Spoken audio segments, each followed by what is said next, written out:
Have you been cheating all this time? Out of nowhere, my husband, Michael, blurted out the words, looking at me as if he wanted me to deny it. "You must have hired a detective." Pictures of my partner and me entering a hotel. Photos of us walking arm in arm, snuggling close. The conclusive evidence was already in place. Maybe he was hoping I would apologize and cling to him. "Yes, just as you found out. But there's one thing you got wrong. This isn't an affair. It's serious."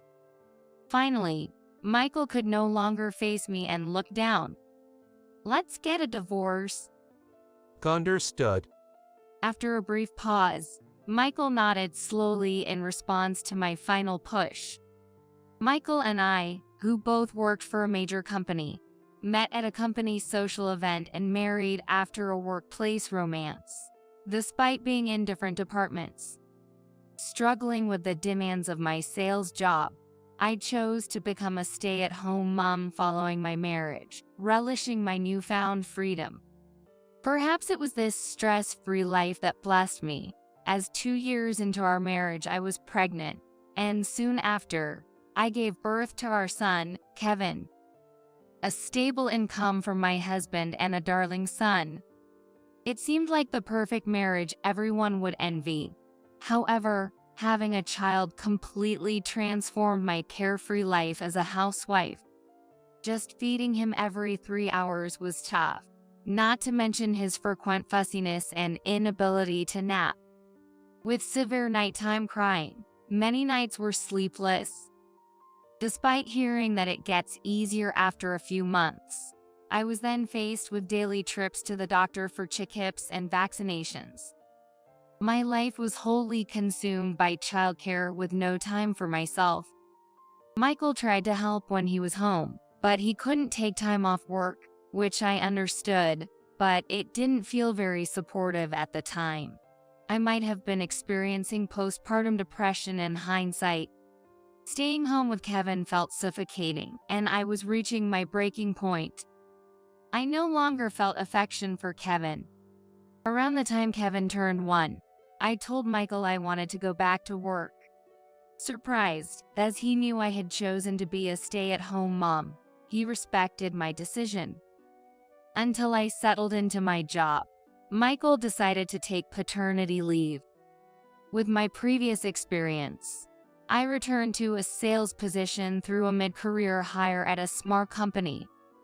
Working felt easier than being home with Kevin. Seeing me happy to go to work, Michael suggested that we both work and raise Kevin together. Once his paternity leave was over, he planned to put Kevin in daycare, showing me several nursery websites. I gladly agreed to his proposal and threw myself into my work more than ever. However, at my new job, I met an entrepreneur who was irresistibly charming. He was about the same age as Michael and had started his own business, which only added to his allure. Our conversations quickly shifted from business to personal, and I found myself agreeing without hesitation when he invited me to dinner. I justified it to myself as just work, and nodded without hesitation. The upscale restaurant was not a place for children, and that left me in a dreamy state. It didn't take long for me to remind myself that I'm not the type to just cater to Kevin. That evening, we checked into a luxurious hotel. By morning, Michael and Kevin had completely slipped my mind after a passionate night. Returning home the next morning, wondering how to explain my absence, Michael greeted me with a smile. Hard day, huh? I heard it was urgent client work from a colleague. The shower's ready. Are you going to hop in? Stunned by his response, I discreetly contacted the man. Apparently, his secretary had pretended to be a colleague and informed Michael. His thoughtfulness made me feel like a princess. And so, I fell deeper into the affair.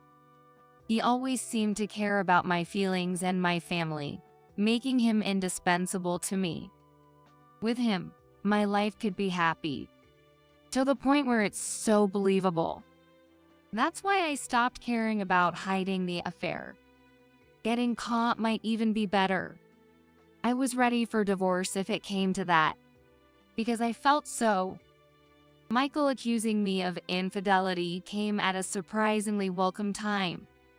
He said he wouldn't demand alimony even if we divorced. Just give me custody of Kevin and this condo. Filled with hellish memories with Kevin, I was more than happy to let Michael have this place. The divorce proceeded smoothly, and I quickly moved to my new partner's high-rise apartment. Living in his penthouse, he celebrated our divorce becoming final with champagne. Let's celebrate our own marriage in a year. He proposed, with the sparkling city lights as our backdrop. I felt like I had captured everything the world could offer.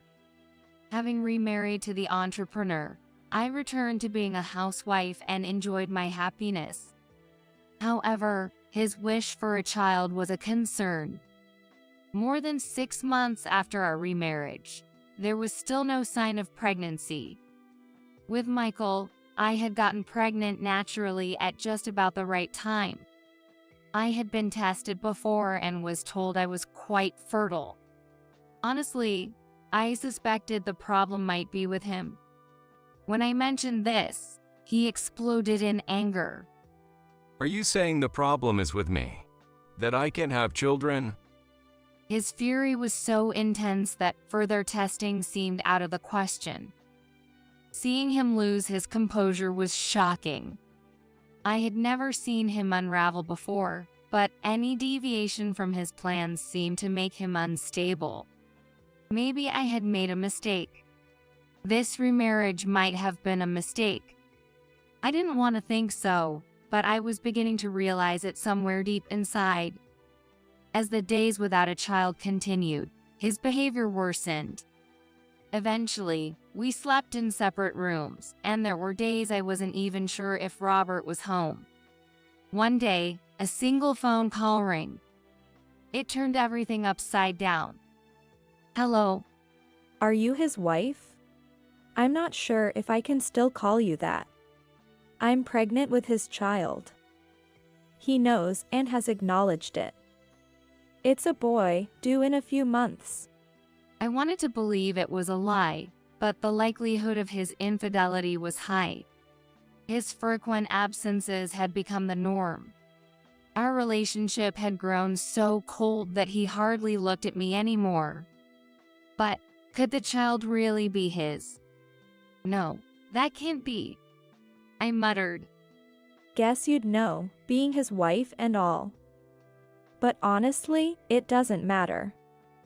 He's acknowledged the child, she said before hanging up. As soon as he returned, I confronted him. The child's paternity is questionable. He wouldn't listen. There's a public image to maintain, so I won't divorce you. But the child that's coming will be my heir. It's because there's something wrong with you that this happened. I had no choice but to have a child with someone else. I was furious at him for justifying his affair, but I was too scared to let go of this lifestyle. Even knowing I wasn't loved, I couldn't resist the allure of living freely surrounded by luxury. But then he said, You'll take care of the upcoming child and his mother as a nanny. Despite being the legal wife, you can have children and just keep spending money. It's time you took some responsibility. What? Taking care of a child not related to me by blood? And the woman from the affair? Could there be anything more humiliating? It felt like I could hear a baby crying in the distance, and I was scratching at my throat. It's painful. I can't breathe. Overwhelmed, I left the house without caring about his shouting. Where did I go wrong? Before I knew it, I had reached the condo where I used to live with Michael. The scenery hadn't changed, and there was a strange comfort in it. I had hated that room so much, yet now I found myself missing it. Thinking back, Michael had always considered my feelings first, whether I chose to be a housewife or to work. Even when we were trying to have a child, he went for tests with me and said, "It's okay whether we have one or not." If I asked for help, wouldn't Michael help me? Suddenly, I felt a glimmer of hope. As I look at the unchanged apartment, it almost feels like if I rang the doorbell now, Michael and Kevin would welcome me. That's how I felt. I hadn't seen Kevin for about 2 years, but suddenly I missed him terribly. No mother could stop loving her own blood-related child. Ma'am, are you going to ring the bell? As I hesitated over pressing the room number, a child spoke to me. I turned around, shocked. It was unmistakably my son. But now, had Kevin just called me ma'am? Kevin didn't recognize me as his mother, not even remembering my face. Despair struck me at Kevin's harsh words. Kevin is looking at me with a puzzled expression as I become speechless. Brenda. It's likely he followed Kevin. Out of breath, Michael stood before me. Michael? Michael lifted Kevin and gently scolded him.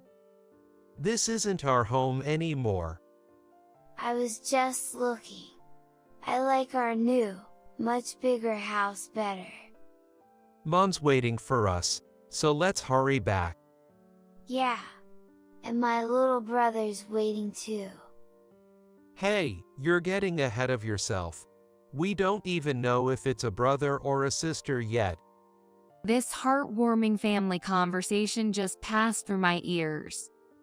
Michael and Kevin continued walking past me, ignoring me completely. I wanted a redo. I couldn't even get the words out. Michael had sold the condo full of memories, remarried. And now they're expecting another child. Michael and Kevin, the picture-perfect happy family. I was supposed to be part of that too. Why did I make the wrong choice back then? Faced with the hellish days ahead as punishment, I felt nothing but despair.